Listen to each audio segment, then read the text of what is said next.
လက်ရှိအစ္စရေးနဲ့အီရန်နိုင်ငံအကြားကတိုက်ခိုက်မှုဟာကန့်သက်တိုက်ပွဲပုံစံဖြစ်နေစေပါဒီတိုက်ပွဲမကျက်ပြန့်သွားအောင်ထိန်းသိမ်းဖို့ကုလသမဂ္ဂအပါအဝင်အားလုံးကတိုက်တွန်းနေကြပါတယ်ဒါပေမဲ့ဒီအပြောတွေကိုသူတို့နှစ်ဖက်စလုံးကမကြားနိုင်ဘူးဆိုရင်ရောတိုက်ခိုက်မှုတွေကျက်ပြန့်လာပြီးတင်းမာလာရင်ရောဖြစ်နိုင်ခြေရှိတဲ့အဆိုးအဆုံးအခင်းကျင်းတချို့ကိုဖော်ပြပေးကြပါတယ်အမေရိကန်အနေနဲ့အခုကိစ္စမှာသူတို့ပါဝင်ပတ်သက်တာမရှိဘူးလို့ညင်းဆိုထားပေမဲ့အမေရိကန်တပ်ဖွဲ့တွေကထောက်ခံပေးပြီးအစ္စရေးတိုက်ခိုက်မှုအတွက်အ ਨੇ ဆုံးတော့နည်းပညာထောက်ပံ့မှုကိုထောက်ပံ့ပေးနေတယ်လို့အီရန်ဘက်ကယုံကြည်နေပါတယ်။အီရန်ဟာအရှေ့အလယ်ပိုင်းတလွှားကအမေရိကန်ပြစ်မှတ်တွေကိုအထူးသဖြင့်အီရတ်ကအထူးတပ်ဖွဲ့စခန်းတွေပင်လယ်ကွေးကစစ်စခန်းတွေနဲ့ဒေသရင်းတမန်ရေးရာလုပ်ငန်းတွေစတဲ့အမေရိကန်ရဲ့ပြစ်မှတ်တွေကိုအီရန်ကတိုက်ခိုက်လာနိုင်ပါတယ်။တစ်ဖက်မှာလည်းအီရန်ဟာဒေသရင်းမှာသူတို့ကြောရောက်နောက်ခံပေးထားတဲ့ဟာမတ်စ်နဲ့Hezbollah တို့လိုအစွဲအပွားတပ်တွေရှိနေပြန်ပါတယ်။လက်ရှိမှာအဲ့ဒီအဖွဲ့တွေကိုအယောင်မိန်နေတယ်လို့ဆိုပေမဲ့အီရတ်နိုင်ငံမှာရှိတဲ့သူကြောရောက်နောက်ခံပေးထားတဲ့လက်နက်ကိုင်အဖွဲ့တွေဟာလက်နက်အမြဲရှိရင်းစွဲအားအတိုင်းဆက်ရှိနေစေဖြစ်ပါတယ်။အမေရိကန်ဟာဒီတိုက်ခိုက်မှုတွေလှုံ့လာနိုင်ခြေကိုစိုးရိမ်နေသလိုဌာနဆိုင်ရာဝန်ထမ်းတချို့ကိုလည်းပြန်ခေါ်ထားတာရှိပါတယ်။အမေရိကန်ကတော့အီရန်အနေနဲ့အမေရိကန်အပေါ်ပြစ်မှတ်ထားတိုက်ခိုက်တာတွေလုပ်မယ်ဆိုရင်နောက်ဆက်တွဲအကျိုးဆက်တွေကိုမေ့ထားလို့မရဘူးဆိုတဲ့အကြောင်းလူသိရှင်ကြားသတင်းစကားပါထားပါတယ်။ဒီတော့ Double ဒါမှမဟုတ်ရင်တနေရာရာမှာအမေရိကန်နိုင်ငံသားတယောက်သေဆုံးခဲ့ရင်ဘာတွေဖြစ်လာနိုင်မလဲ။အဲဒီခါသမ္မတဒေါ်နယ်ထရန့်ကိုယ်တိုင်လည်းဝင်ပါရဖို့အထိဖြစ်လာနိုင်ပါတယ်။အီရန်ကိုအနိုင်ရရေးမှာအထောက်အကူဖြစ်အောင်အမေရိကန်ကိုအစ္စရေးဝန်ကြီးချုပ်နေတန်ယာဟုကဆွဲသွင်းနေတယ်လို့ဆွဆွဲနေတာလဲကြာပါပြီ။စစ်ရေးအကဲခတ်တွေကတော့အီရန်ရဲ့နျူကလ িয়ার စက်ရုံတွေအတွင်းပိုင်းမြေအောက်ထဲအထိထိုးဖောက်နိုင်တဲ့ဘန်ကာဖြတ်ဘုံတွေနဲ့ဘုံကျဲလေယာဉ်တွေဟာအမေရိကန်မှာပဲရှိတယ်လို့ပြောပါတယ်။ထရန့်ကတော့အရှိအလဲပိုင်းမှာအတော်မတတ်နိုင်တဲ့စစ်ပွဲဘယ်လိုစစ်ပွဲမျိုးမဆိုပါဝင်မှာမဟုတ်ဘူးလို့မဲဆန္ဒရှင်တွေကိုကတိပေးခဲ့ပူပါတယ်။ဒါပေမဲ့သူ့ပါတီဖြစ်တဲ့ Republican ပါတီဝင်အများစုကတော့အစ္စရေးအစိုးရကိုထောက်ခံတာနောက်ပြီးတီဟန်မှာအုပ်စိုးသူပြောင်းလဲရေးစူးစမ်းချိန်တန်ပြီဆိုတဲ့အမြင်ကိုလည်းထောက်ခံထားပါတယ်။ဒါပေမဲ့လည်းအမေရိကန်အနေနဲ့တိုက်ခိုက်ရေးမှာပါဝင်လာတဲ့ဆိုရင်ကာလရှည်ကြာပြီးပျက်စီးကိန်းဆိုင်နိုင်ခြင်းမြင့်တက်တဲ့စမ်းသပ်ချက်တစ်ခုဖြစ်လာမှာပါ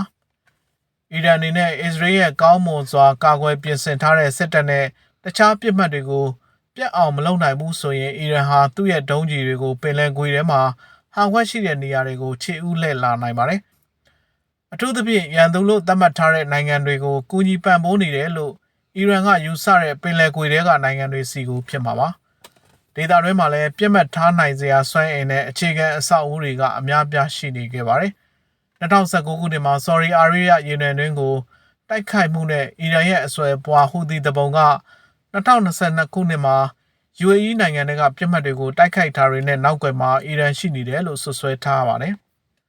အဲဒီနောက်ပိုင်းမှာတော့ဒေသတွင်းနိုင်ငံအချို့နိုင်ငံတွေနဲ့အီရန်နိုင်ငံကြားရင်ကြားစေတာတွေရှိခဲ့ပါတယ်။ဒါပေမဲ့အဲ့ဒီနိုင်ငံတွေဟာအမေရိကန်လေတပ်စခန်းတွေကိုနိုင်ငံထဲမှာဖွင့်ခွင့်ပေးထားကြပါတယ်။တချို့နိုင်ငံတွေဆိုရင်ပြီးခဲ့တဲ့နှစ်တုန်းက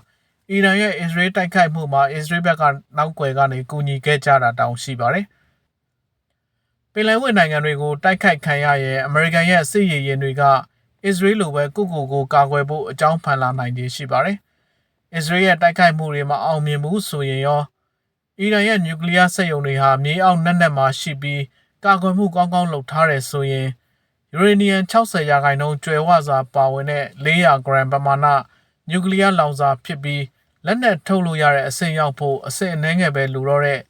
ီရန်ရဲ့ကီလိုဂရမ်400လောက်ရှိတဲ့တန့်စင်ယူရေနီယံတွေဟာဘုတ်10လုံးစာလောက်ဖြစ်သွားပြီးအဲ့ဒါတွေကိုမဖြတ်စည်းနိုင်ဘူးဆိုရင်အဲ့ဒီယူရေနီယံတွေကိုလျှို့ကျဝက်လှုပ်ထားတဲ့မိုင်းတွင်းနက်တွေထဲမှာတင်ထားတယ်လို့ယူဆကြပါတယ်။အစ္စရေးဟာနျူကလ িয়ার သိပ္ပံပညာရှင်အချို့ကိုတတ်နိုင်ပေမဲ့အီရန်ရဲ့နျူကလ িয়ার ဆိုင်ရာကျွမ်းကျင်လိမ္မာမှုကိုတော့ဘယ်တော့မှဘုံကဖျက်ဆီးလို့မဖြစ်နိုင်ခဲ့ပါဘူး။အစ္စရေးရဲ့တိုက်ခိုက်မှုတွေဟာနောက်မှာတိုက်ခိုက်မှုတွေဆက်မလုပ်နိုင်အောင်အခုကတည်းကနျူကလ িয়ার စွမ်းဆောင်ရည်ကောင်းမှဖြစ်တော်မယ်လို့အီရန်ရဲ့ခေါင်းဆောင်ပိုင်းကိုအတွေးရောက်သွားစေနိုင်တယ်ဆိုရင်ရေ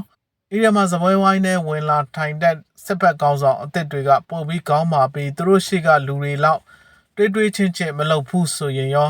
ဒါဟာအစ္စရေးအတွက်နောက်ထပ်တိုက်ခိုက်မှုတစ်ခုလုပ်နိုင်အောင်တွန်းပို့နိုင်ခြေရှိနေပါတယ် ဒေတာရင်းလေကြောင်းတိုက်ခိုက်မှုတွေနဲ့တံပြန်တိုက်ခိုက်မှုတွေဖြစ်လာဖို့လည်းအကြောင်းဖန်လာနိုင်ပါတယ်။အစ္စရေးဟာကြမ်းတမ်းတဲ့ဗျူဟာအဆင့်ရှိနေပါတယ်။အဲ့ဒါကတော့အစ္စရေးကမျက်ရည်တယ်လို့ခေါ်ပါတယ်။အခုဆိုရင်ရေနံစိမ်းတွေဟာမိုးထိအောင်မြင့်တက်နေပါတယ်။တကယ်လို့အီရန်ဟာ Hormuz ရေလက်ကြားကိုပိတ်ဖို့ကြိုးစားပြီးရေနံတွေစီးဆင်းမှုကိုနှောက်ထပ်ကန့်သတ်ထားတွေလုပ်မယ်ဆိုရင်အာရေယာဂျွန်ဘတ်မှာရောယီမင်ထဲကဟူသီတပုံတွေကပင်လယ်နီတွေကသမောတွေကိုအရင်တဲ့နှစ်ဆတိုးပြီးတိုက်ခိုက်ရင်ဘာတွေဖြစ်လာနိုင်မလဲဟူသီတွေဟာကြိုတင်မှန်းဆလို့မရတာနဲ့အန်ရယ်များတဲ့အဖွဲ့လို့သတ်မှတ်ခံရတဲ့တမိုင်းကြောင်းရှိပြီးအီရန်ရဲ့အစွဲပွားလက်နက်ကိုင်အဖွဲ့ဖြစ်ပါတယ်ကမ္ဘာနိုင်ငံအများစုဟာလူနေမှုကုန်ကျစရိတ်မြန်မာတန်ကိုကြောကော့နေအောင်ခံရတဲ့အခြေအနေပါရေနံစည်းတက်တာဟာကမ္ဘာစီးပွားရေးစနစ်မှာအမေရိကန်သမ္မတဒေါ်နယ်ထရန့်ကအခွန်တိုးကောက်လို့ဖြစ်တဲ့ပို့တိုက်တန်တဲ့ပိုပြီးအတန်ညံလာစေမဲ့ငွေကြေးဖောင်းပွားမှုကိုဥတီသွားစေမှာလည်းဖြစ်ပါတယ်။ရေနံစည်းတက်လာမယ်ဆိုရင်သမ္မတပူတင်ဟာယူကရိန်းကိုတိုက်နေတဲ့သူ့ရဲ့စစ်ပွဲအတွက်ဒေါ်လာတန်းထောင်ချီကိုရုပ်ချင်းရရှိမှာဖြစ်ပါတယ်။အီရန်အစ္စလာမစ်တော်လှန်ရေးအာဏာရှင်ပြိုကျဖို့ကာလရှည်ဖိအားပေးနေတဲ့အစ္စရေးကအနိုင်ရခဲ့ရင်ရောနေတန်ယာဟုကတော့အီရန်ရဲ့နျူကလ িয়ার စွမ်းရည်ကိုဖျက်ဆီးဖို့သူဟာအန်နီမရည်မှန်းချက်လို့ပြောပါတယ်။ဒါပေမဲ့အခုသူနောက်ဆုံးပြောထားတဲ့သူ့ကြေညာချက်အရဆိုရင်သူ့ရဲ့ရည်မှန်းချက်ထဲမှာအီရန်ကအုပ်စိုးသူအပြောင်းလဲဖြစ်ရေးလဲပါဝင်လာပါတယ်။သူတို့ကတော့သူတို့ရဲ့တိုက်ခိုက်မှုဟာရက်ဆက်ဖိနှိပ်တဲ့အုပ်စိုးသူလက်အောက်ကနေ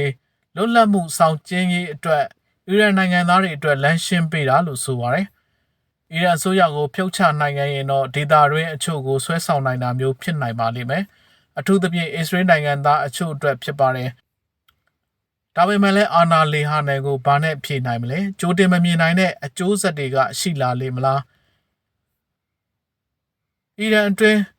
ပြည်တွင်းပြည်ပခဘယ်လိုပုံစံမျိုးဖြစ်လာနိုင်မလဲဆိုတာတွေဟာမေးခွန်းတွေထွက်လာပါတယ်။အီရန်နဲ့လစ်ပြားမှာလို့ဗဟိုချက်ကင်မှုပြင်းထန်တဲ့အစိုးရကိုဖယ်ရှားပြီးတဲ့နောက်ဘာတွေဖြစ်လဲဆိုတာနဲ့ချိန်ထိုးကြည့်နိုင်ပါတယ်